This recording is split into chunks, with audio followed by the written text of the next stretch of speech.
পশ্চিমবাংলায় যত চাকরির পরীক্ষা হয়েছে আজ পর্যন্ত সমস্ত চাকরির পরীক্ষাতে ইনভেস্টিগেশন এবং এনকোয়ারিটার খুব প্রয়োজন আছে, কারণ লক্ষ লক্ষ মানুষ পরীক্ষা দিয়েছেন এবং তারা প্রতারিত হয়েছে। আমার নাম আছে বলে প্যানেলে আমি ঠিক করে নেবো যে আমাকেই চাকরি দিতে হবে, এটা কোনো যুক্তিযুক্ত কথা হলো না। সুপ্রিম কোর্টের প্রচুর জাজমেন্ট আছে প্যানেলে নাম থাকলেও চাকরি হয়। যে গায়ের জোরি দেখানোর যে বিষয়টা, এটা একমাত্র রাজ্যের যে শাসক দল বা তৃণমূল কংগ্রেস, তারা এটাতে অভ্যস্ত হয়ে পড়েছে। কার্যত আমরা যেমনটা দেখতে পাচ্ছি যে সুপার নিউমেরিক পোস্ট নিয়ে একাধিক আলোচনা, একাধিক মন্ত্রী মহলে একাধিক যে শোরগোল ছিল, সেই সুপার নিউমেরিক পদে নিয়োগ নয় উচ্চ প্রাথমিকের মামলায় রাজ্যের আবেদন খারিজ করলো হাইকোর্ট। কি বলবেন? দেখুন, একটা ইন্ট্রিম অর্ডার তো কোর্ট দিয়েছিল, সেই ইন্ট্রিম অর্ডারটা till disposal of the writ petition সেটাকে এক্সটেন্ড করেছে কোর্ট এখনও পুরো মামলাটা শোনেনি, শুনবে। তো জুন মাসে ডেট দিয়েছে, পুরো মামলা শুনানি হবে, তাতে যেটাই হবে আমরা সেটাই মাথা পেতে নেব।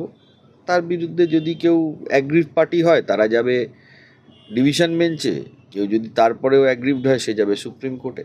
এই তো বিচার ব্যবস্থার সিস্টেম বলে আমি জানি, আজীবন প্র্যাকটিস করে আমার যতটুকু এক্সপিরিয়েন্স হয়েছে সেটুকু বলতে পারি। সুপার নিউমেরিক পোস্ট দেখুন, ক্রিয়েট সরকার করতে পারে, কিন্তু ক্রিয়েশনের বেসিসটা কি, এটা একটা ফার্স্ট পার্ট।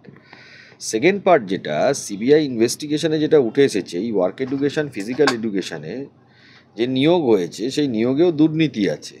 আমরা লড়াইটা করছি দুর্নীতির বিরুদ্ধে। এখানে কি হয়েছে সেটার ওপর আমরা সিবিআই ইনভেস্টিগেশন চেয়েছি, সেটা পেন্ডিং আছে। এবং আমি মনে করি পশ্চিমবাংলায় যত চাকরির পরীক্ষা হয়েছে আজ পর্যন্ত সমস্ত চাকরির পরীক্ষাতে ইনভেস্টিগেশন এবং এনকোয়ারিটার খুব প্রয়োজন আছে, কারণ লক্ষ লক্ষ মানুষ পরীক্ষা দিয়েছেন এবং তারা প্রতারিত হয়েছেন। পরীক্ষা দিয়েছেন, চাকরি পাননি। পরীক্ষা দিয়েছেন এই তৃণমূল সরকার ভেতর থেকে পয়সা খেয়ে, যে অযোগ্য তাকে চাকরি দিয়ে বসে আছে, এবং এটা প্রতিটা সেক্টরে হয়েছে। তাই এখানেও আমাদের একই দাবি, ওএমআর প্রকাশ করতে হবে সবার, সিবিআই ইনভেস্টিগেশন করতে হবে, এবং আমাদের কাছে ডকুমেন্টস আছে যেগুলো আমরা এক্ষুনি প্রকাশ্যে আনছি না, কোর্টের কাছে আমরা দেখাবো যে কি পরিমাণ দুর্নীতি এখানেও হয়েছে। সব পক্ষকে শুনানি করে কোর্ট এটা ইন্ট্রিম অর্ডার যেটা সেটা এক্সটেন্ড করেছে যতক্ষণ না মামলা নিষ্পত্তি হচ্ছে তখন, এবং কোর্ট এটাও বলেছে যে মামলাটা তাড়াতাড়ি নিষ্পত্তি হবে। মামলাটা পড়েছিল তার কারণ মূলত সুপ্রিম কোর্টের রায় বা সুপ্রিম কোর্টে মামলা চলছিল বলে এটা আটকে ছিল সুপার নিউমেরিক নিয়ে। কিন্তু দাদা, অন্যদিকে এই যে শারীর শিক্ষা এবং কর্মশিক্ষা যে বিভাগ, তাদেরই একদল রীতিমতন আপনাদের ওপর আক্রমণ করেছিল বলা যেতে পারে। 4 ঘন্টা আপনারা আটক ছিলেন। তাদেরও কিন্তু এই একটাই দাবি ছিল, সুপার নিউমেরিক পোস্টে যেন তাদেরকে চাকরি পাইয়ে দেওয়া হয়। দেখুন, তারা কি করেছেন সেটা নিয়ে তো আমি কোনো মন্তব্য করব না, তারা যেটা ভালো মনে করেছেন। আমি বলছি যে শারীর শিক্ষা কর্মশিক্ষায় ও দুর্নীতির অভিযোগ রয়েছে, এটা অস্বীকার করার জায়গা নেই, দুর্নীতির অভিযোগ রয়েছে। তাই জন্য পুরো প্যানেল সমস্ত ডকুমেন্ট সহ প্রকাশ, ওএমআর প্রকাশ এবং সিবিআই তদন্ত, এটাই আমরা আদালতের কাছে প্রেয়ার নিয়ে গিয়েছি। যা রায় আদালত দেবে সেটা মানব। কারোর যদি কোনো অ্যাগ্রিভ পার্টি হয় সে ডিভিশন বেঞ্চ বা সুপ্রিম কোর্ট করবে। তার জন্য তো একবারে আমি চাকরির পরীক্ষা দিয়েছি আর আমার প্যানেলে নাম আছে বলে একবারে তো কারোর রাইট এসে যায় না যে আমাকেই চাকরি দিতে হবে আর কেউ পাবে না। এটা কখনো হতে পারে না।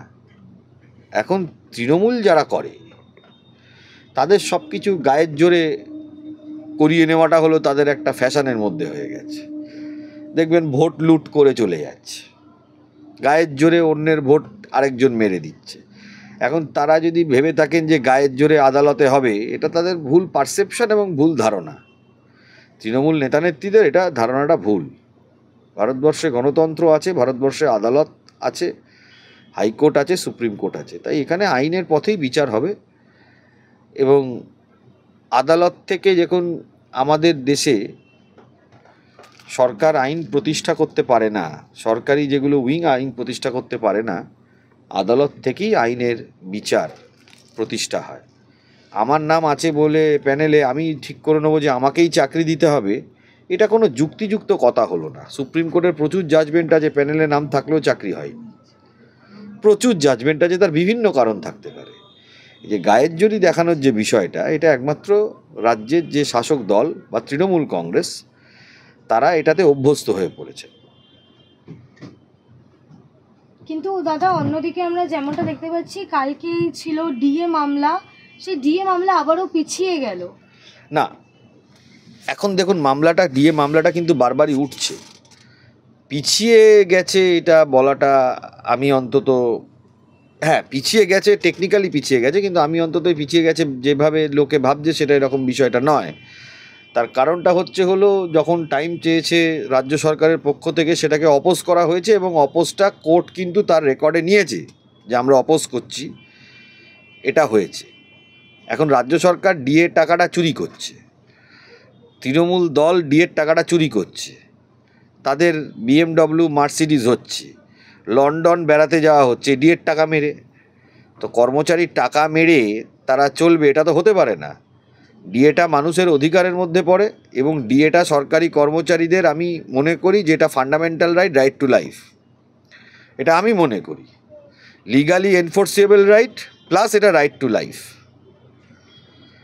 তাই জন্য ওদের এটা পাওয়া উচিত। এবং সরকার যেটা এখানে ট্যাকটিস নিয়েছে, ডিলেটরি ট্যাকটিস, এখন ডিলেটরি ট্যাকটিসটা এখন টিকছে না, শর্ট ডেট পড়ছে। আপনি দেখুন সুপ্রিম কোর্টের শর্ট ডে, আগে যেমন 6 মাসে একটা ডেট পড়তো, এখন আর সেটা হবে না। রিসেন্ট গরমের ছুটি আছে, হয়তো এই 14 তারিখ মামলাটা রেখেছে, 2টোর সময় শুনানি হবে, তারপরে মামলা আমরা তাড়াতাড়ি শেষ করব, এটা আমরা ফেলে রাখতে দেবো না। আমরা সেটা নিয়েই লড়াইটা করছি এবং সর্বশক্তি নিয়ে আমরা এই লড়াইটা দেবো। কিন্তু দাদা যে প্রশ্নটা উঠে আসছে, আমরা দেখেছিলাম ডিএ মামলা 7 তারিখ ছিল, তার আগের দিনও রাজ্যের পক্ষ থেকে সুপ্রিম কোর্টে একটি নোটিশ করা হয়েছিল মামলাটা পেছানোর জন্য, এবং সুপ্রিম কোর্টে 7 তারিখও সেই রাজ্যের আবেদনেই আবারও পিছালো মামলাটা। না দেখুন, কোনো একটি আইনজীবীর 2-3টে কোর্টে মামলা থাকতে পারে। অনেক সময় এটা আইনজীবীদের মধ্যে হয় যে অন্য একটি কোর্টে খুব ইম্পর্টেন্ট মামলা চলছে, একটু সময় চাইলো। সেই সময়টা আমাদের তরফ থেকে 1 দিন বা 2 দিন বা 3 দিনের যদি কেউ অ্যাকোমোডেশন চায়, আমরা আইনজীবীরা সেটার অপোজ করি না। কিন্তু রাজ্য সরকার যদি মনে করে থাকে মাসের পর মাস, বছরের পর বছর ফেলে রাখবো, সেইটা আমরা কড়াভাবে অপোজ করেছি। শুধু নয়, সেই অপোজটা কোর্টের অর্ডারে রিফ্লেক্টেড আছে, কোর্টের অর্ডারে রিফ্লেক্টেড আছে। দাদা অন্যদিকে দেখতে পাচ্ছিলাম কালকে যে ডিএ মামলা, তার পাশাপাশি কালকে প্রাথমিকেরও মামলা ছিল।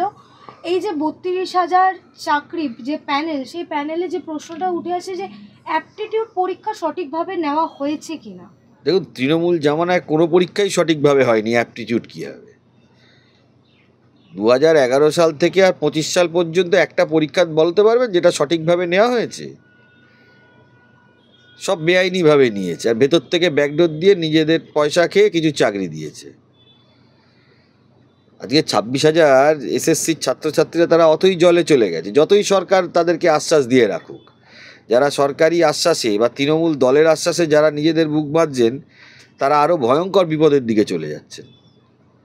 পশ্চিমবাংলাতে এটা ঘটনাটা ঘটেছে, পয়সা দিয়ে চাকরি হয়েছে, এটা ফ্যাক্ট। এইটার বিরুদ্ধেই আমাদের লড়াই, দীর্ঘদিন লড়াই। এবং এটা ঘটনা, আদালতকে আমরা এই মুহূর্তে বোঝাতে সক্ষম হয়েছি। দেখুন, যে পশ্চিমবাংলায় দুর্নীতি করেই চাকরি হয়েছে, 1। 2 হলো আপনি কোনো একজন বিচারপতিকে দিয়ে দেখলে হবে না। Single bench, division bench, supreme court, single বেঞ্চের এক বিচারপতি থেকে আরেক বিচারপতি, আরেক বিচারপতি থেকে আরেক বিচারপতি, আপনি দেখবেন সমস্ত বিচারপতিরা তারা একই সিদ্ধান্তে এসে পৌঁছচ্ছে। এমনকি সুপ্রিম কোর্টেও একই সিদ্ধান্তে এসে পৌঁছচ্ছে যে না, পশ্চিমবাংলার রিক্রুটমেন্টে দুর্নীতি হয়েছে, টাকা দিয়ে চাকরি হয়েছে, এটা সিদ্ধান্তে এসে পৌঁছেছে। আজকের দিনে দাঁড়িয়ে কেউ বলতে পারবে না যে দুর্নীতি হয়নি। এটা আপনি আদালত ছেড়ে দিন, আপনি যদি মমতা বন্দ্যোপাধ্যায়ের কথা শোনেন, বলছে কিছু যদি ভুল হয়ে থাকে, তার মানে ওনার আইনজীবীর কথা ছেড়ে দিন, কোর্টের কথা বাদ দিন, জজ সাহেবরা যা বলছে সে কথাটাও বাদ দিন, আপনি যদি মুখ্যমন্ত্রীর কথাটাও দেখেন, তিনি কিন্তু জানেন এইটা তার কথা থেকে স্বীকারোক্তি যে কিছু দুর্নীতি হয়েছে, এটা তিনি বলেছেন। তিনি দুর্নীতি না শব্দটা প্রয়োগ করে তিনি ভুল বলেছেন। দুর্নীতি শব্দটাকে প্রয়োগ করেছেন তিনি ভুল হয়েছে বলে, কিছু যদি ভুল হয়ে থাকে। কিন্তু আমি বলছি ওটা ভুল না, ওটা জালিয়াতি করেছেন, নোট গুনে চাকরিগুলো দিয়েছেন। এটা হয়েছে পশ্চিমবাংলায়, এটা অস্বীকার করার জায়গা নেই। পশ্চিমবাংলায় একটা জেনারেশন শেষ হয়ে গেছে। আজকে আমার যা বয়স, তাতে করে আমার 10 বছর বেরিয়ে গেলে কিচ্ছু যায় আসে না, কিন্তু একটা 25-26 বছরের ছেলে, 25-26-27 বছরের যদি কোনো ছেলে বা মেয়ের যদি 10টা বছর চলে যায় না, তার জীবনটা শেষ হয়ে যায়, তার আর জীবনে কিছু থাকে না। একটা প্রজন্ম পশ্চিমবাংলায় শেষ করে দেওয়ার কারণ দাঁড়িয়ে গেলেন মমতা বন্দ্যোপাধ্যায় নিজে।